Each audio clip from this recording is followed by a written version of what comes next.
This is a chapter that we are going to start. So let me set it up, then we'll start this discussion.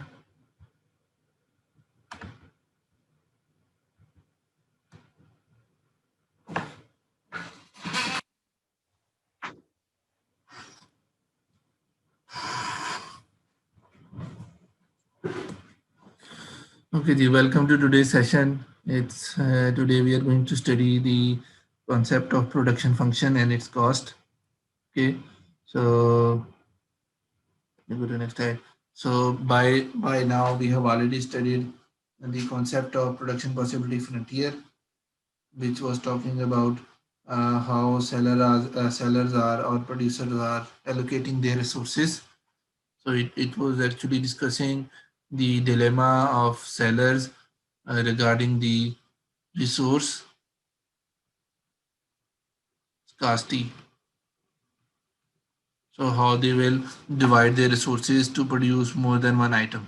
So we discussed in that chapter that the product in which they have more ability, or for the product for which they have more skills or more resources, they will try to produce that one so that they end up producing more.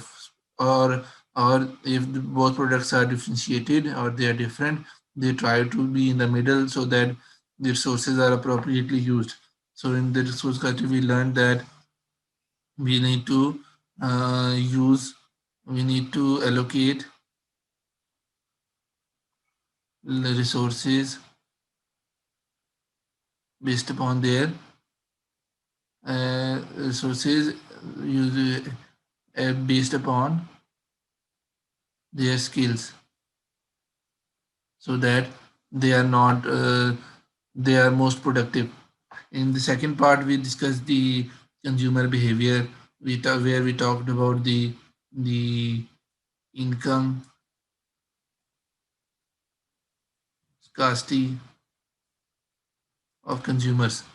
So what we discussed that their income is limited, but their needs and wants are unlimited. So we discussed that how we can maximize our utility. We discussed that we need to make sure that we maximize our utility using that calculation. Okay. So this was a topic that we discussed in the second chapter. Okay, in the second part. Then we discussed the demand supply, where we discussed the interaction between buyer and a seller. So how they will interact in the market. So it was talking about how buyer and seller will interact.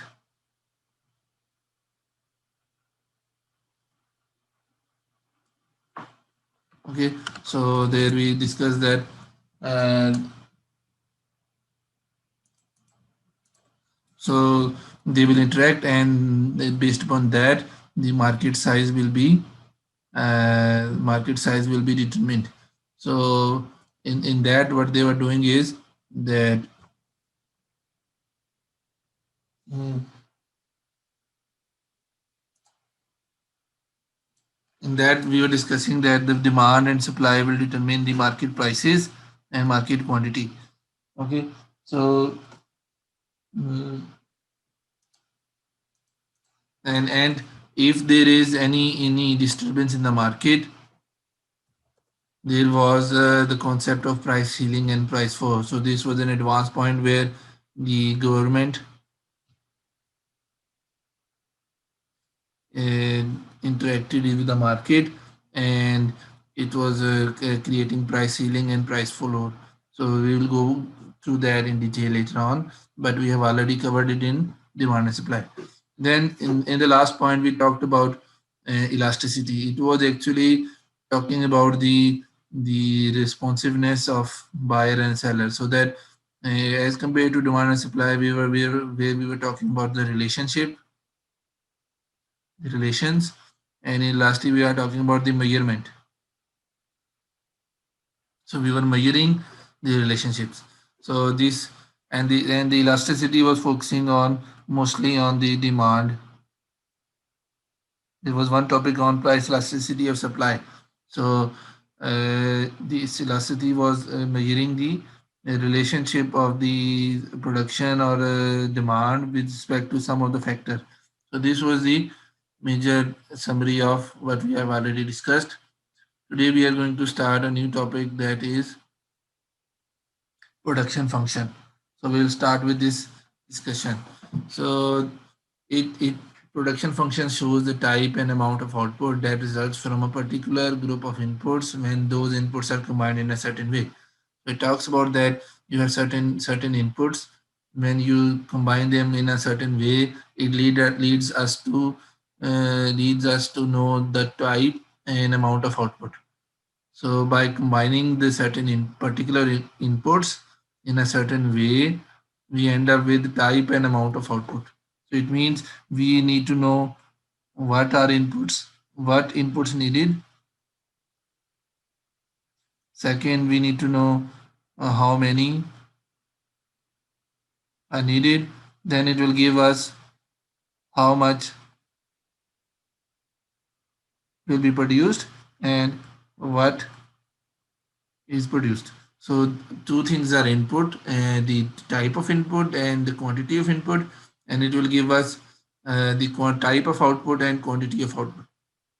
So a production function actually gives us that we need to require inputs, what inputs are needed, how to combine them, what is the order of combination, and how much we can produce. So it will give us the output, that is the total amount that we can produce. So here in diagram we have written three major types of inputs. First is raw material, then there is human effort, then machinery. So raw materials are like coal, gas, wood, oil, sand, metal, aluminium, chrome, all the things that come from earth, water, air, sunlight.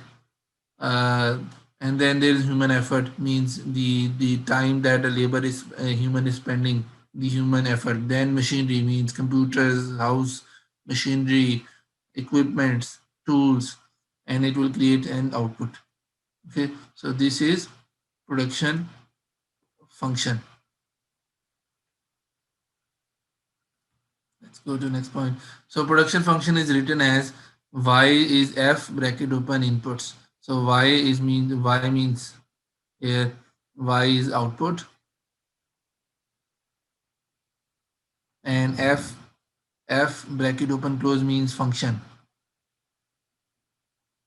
Means function. What do we mean by function? It means it is made from. So y is made from inputs. So y is the function of inputs. Here we defined earlier that we have discussed earlier that when we do not have the equation or magnitude, we write the relationships in terms of function. So this is a function, not an equation. In an equation, we have the measurements for the inputs and outputs. So I am writing the relationship in terms of function.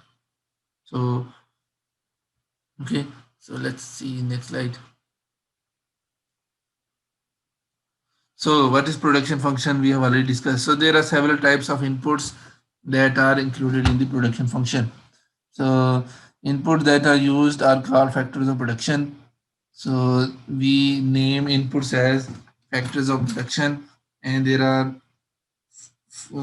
five of them. Okay,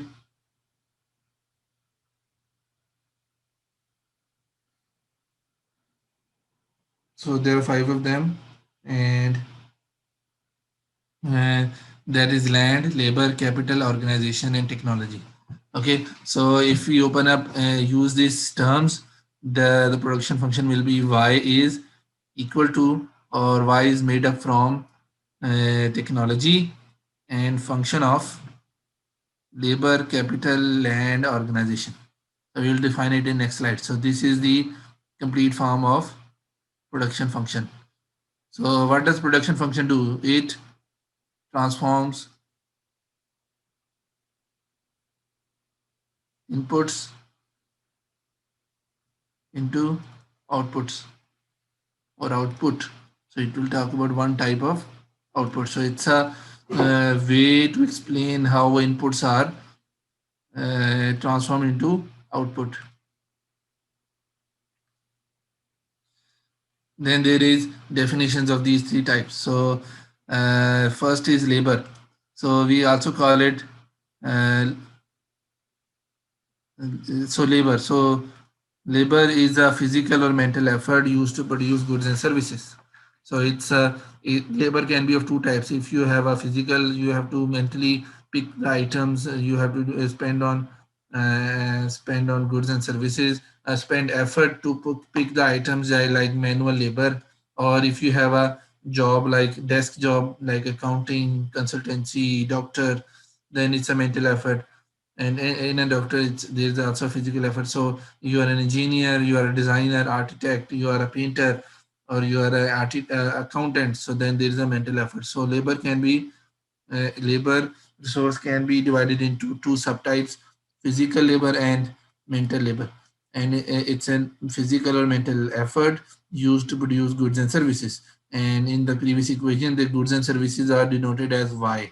So y is actually the output, and its output is of two types: goods and services. So physical and mental effort, so it means labor will lead to produce output. And labor, and when the labor is working to produce output, it will be given some reward. So the reward of or the compensation of labor is wage. So wage is the name of the salary that is given to labor. So it's a name of the reward or compensation that is given to labor. So in accounting terms, when the company is giving their labor some compensation, they will write it in terms of wage expense. Okay, so wage into total labor will be total wage expenses. So let me clean it up. Total wage expenses. So firms will write, as a owner, he will write the compensation for the labor that he has hired as wage expenses. So any payment that a company gives to his labor will be written as wage expense. So this is an important term to be remembered. So that as an accounting, so you need to know that for how firms are treating where the salary expenses or wage expenses are being shown in the records of a company. Then second is capital. It's also known as physical capital. It includes items such as machinery or equipment that assist the labor in production of goods and service. Okay, so i.e. computer. So why it is so it means that capital cannot do any work alone. It requires an labor to guide it or to manage it so that it can work, but it will help labor. So capital will help labor to work faster, but it will not work itself. Okay, so this is the point that is discussed here. So what are the types? So its type is computer, maybe lab, maybe tools like hammer or any machine, so like chainsaw. Okay, so these are capital. So when company acquires capital, uh, it it will, then it has to, a company have to pay them the compensation. That compensation is counted in terms of interest rate. So I is interest rate, which is the cost that is paid when the company is acquiring capital.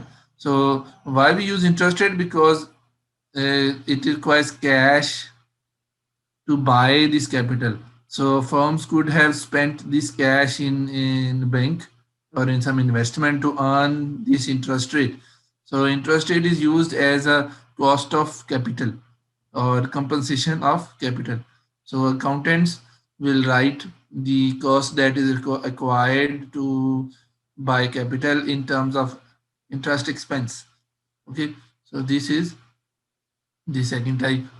Let's go to the other types. Then there is land. So we also call it natural resource.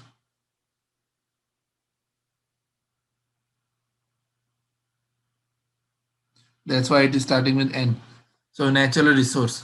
So productive inputs which are provided by nature like coal, fertile soil, water, minerals, gas, etc. So all these things that are coming from the land, from the earth, which we are using in our production process are land.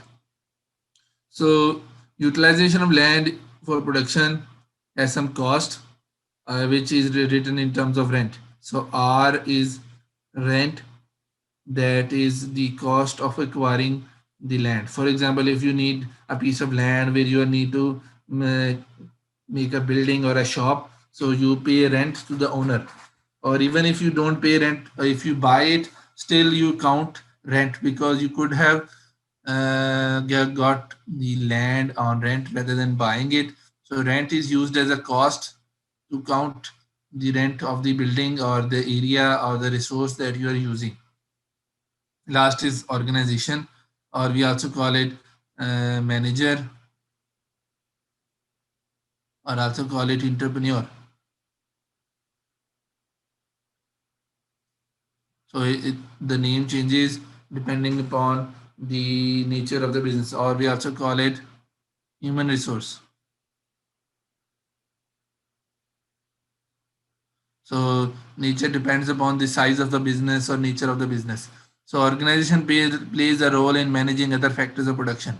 So their responsibility is to make sure how other inputs are playing its role, and how they are being used and how much they are being used. So its responsibility is to hire labor whenever they need, hire and make sure they manage them and make sure uh, they are producing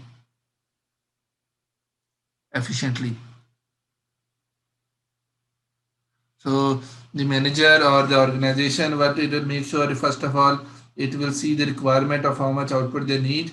According to that, they will hire the labor, capital, and land. Then they will manage them. They will give them tasks regarding how what to do and how to do. Then they will make sure that they are producing efficiently. So organization takes risks of production, means it's their responsibility to make sure there is production. Hence, they are also given a compensation, and it is called profit, and it is written as pi. So pi is as a notation of profit of a company, and since the owner or an entrepreneur or a manager is a part of an owner of a company, he will take a share from profits because he's taking a risk. If the company is not producing, he will be fired or his business will be closed down. So he is taking a risk. So these are four inputs. Then we go towards uh, defining technology. So first of all, we'll define efficiency and then technology. So production function will be efficient if it requires minimum possible cost, or like less of less the inputs cost of inputs, efficient the production function will be. So the production function will be efficient if lower inputs are used to produce same amount of output, or lower costs are cost are paid by the company to produce the same amount of output. And what is the technology? Technology is the body of knowledge that exists about the production and its process. So it's about what are the best possible practices we call it best practices, new tools slash methods that are available related to the production process that we are talking about. And then there is a concept called creative destruction. So creative destruction occurs when a new technology or production method cause disappearance of old machinery. So that if you have a new technology, you throw away the old technology, then that is called creative destruction. For example, when there was a CD technology proposed, it replaced the VHS tapes. So we end up using CD player rather than cassette player. So there in cassette player of two types, there is VHS and then car cassettes. So we replace them with CD. Then there is a new technology called USB or cloud. So it has replaced the CD technology. So there is no need to have a CD player. You can watch it via YouTube or cloud, or you can use it using USB. So this is example of creative destruction. Then let's go towards next point. So I'm giving one example. So suppose a person is moving the cement in a bucket to a second floor for a construction of a wall. So this is an scenario that there is a person who is moving a cement bucket to a second floor wall for the construction of the wall. So he is moving the cement in a bucket. So here the person is a labor who is physically moving the goods. Cement is the land or natural resource because it is coming out of the land. Bucket is the capital because it is helping the labor to move the items. And the manager of the project or the contractor is the organization. So currently the business is using manual technology. So the technology type is manual, so labor is moving. In the automated technology, they could use the wheelbarrow or a trolley rather than picking the item from hand. They can use a trolley which can help him to move the items faster. Okay, or they can use the lift to vertically move the items quickly. Okay, so this is the difference between technology. So I have given you example of, so first type is the old technology and this type is the new technology. What is meant by technology here? The tools or the knowledge, the way they can produce. So the total expenditure of this business includes wage of the labor. So the contractor have the total expenses of the total expenditure of the company is EE, or we can call it total cost. Let me change it. So total cost of the business is wage expense, that is W into labor. How many labor are there multiplied by wage per person? So W into labor plus, and then there is rent for raw material. So rent into natural resource, and then there is interest rate. So interest rate into capital acquired plus profit per person into organization that was there. So this is the total cost bear by the business. So in short, uh, we can write it as total cost is equal to labor cost, land cost, capital cost, and organization cost. So this is the division of total cost in terms of the inputs that are required by the company. Hopefully it is clear for you.